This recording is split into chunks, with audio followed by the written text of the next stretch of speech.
What happens if you test positive for the virus or you start to feel some of the symptoms associated with COVID-19? What should you do? What might happen next?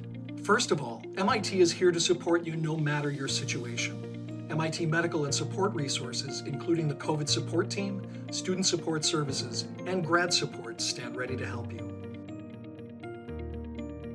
COVID-19 can present in many ways early on. Symptoms may include fever or chills, cough, shortness of breath or difficulty breathing, fatigue, muscle or body aches, headache, loss of taste or smell, sore throat, congestion, runny nose, nausea or vomiting, or diarrhea.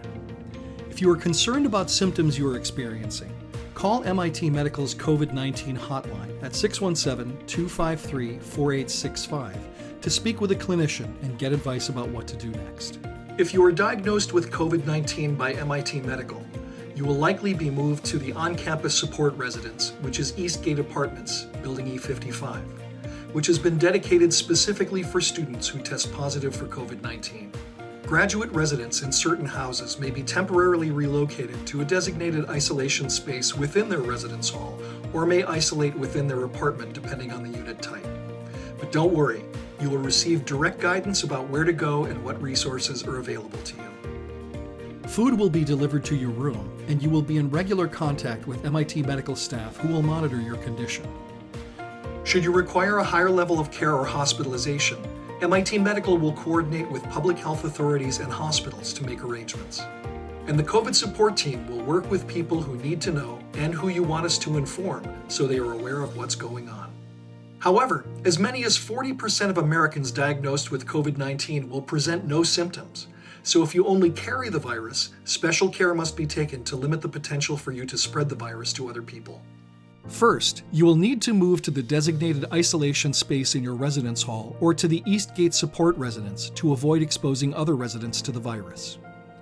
Graduate students who live in their own self-contained apartments may be able to isolate in place.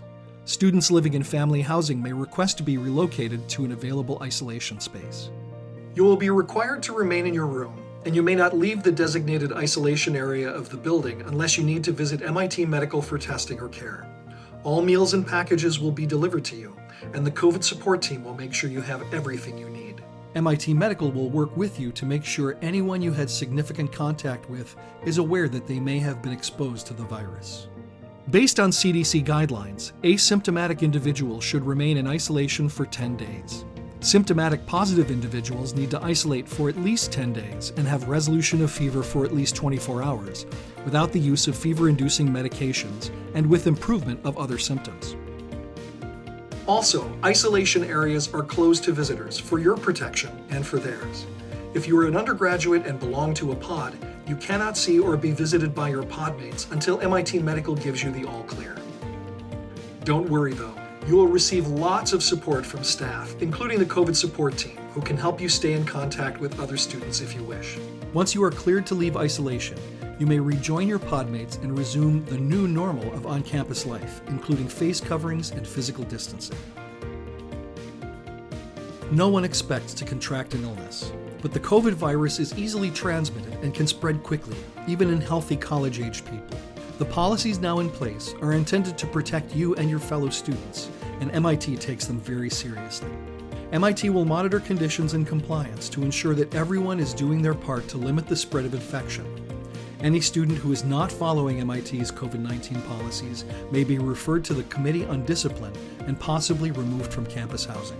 To maintain access to campus facilities, make sure that you have MIT Atlas loaded on your smartphone or tablet, and that you can find COVID Pass on the MIT Atlas app.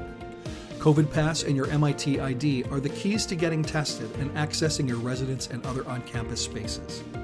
Additionally, we strongly encourage you to pack a separate Ready Kit with necessities in case you can't come back to your room after visiting MIT Medical. Check out our recommended packing list on the graduate student and undergraduate campus guides at studentlife.mit.edu/guides. The most dependable way to avoid contracting the virus is to follow these essential self-care steps. 1. Wear a face covering whenever you are outside your room. 2. Wash your hands frequently with soap and water for at least 20 seconds. 3. Cover coughs and sneezes with your arm. 4. Stay 6 feet apart from anyone outside of your pod or household that you may encounter. 5. Get tested at an MIT medical testing facility according to a regular twice-per-week testing cadence. 6. Complete the daily health attestation using COVID Pass on Atlas. 7. Avoid places where the likelihood of contracting the virus is elevated, such as crowded apartments, cafes, or restaurants and bars. We wish you good luck and good health this semester. Together, we can keep MIT community members and ourselves safe from infection by COVID-19.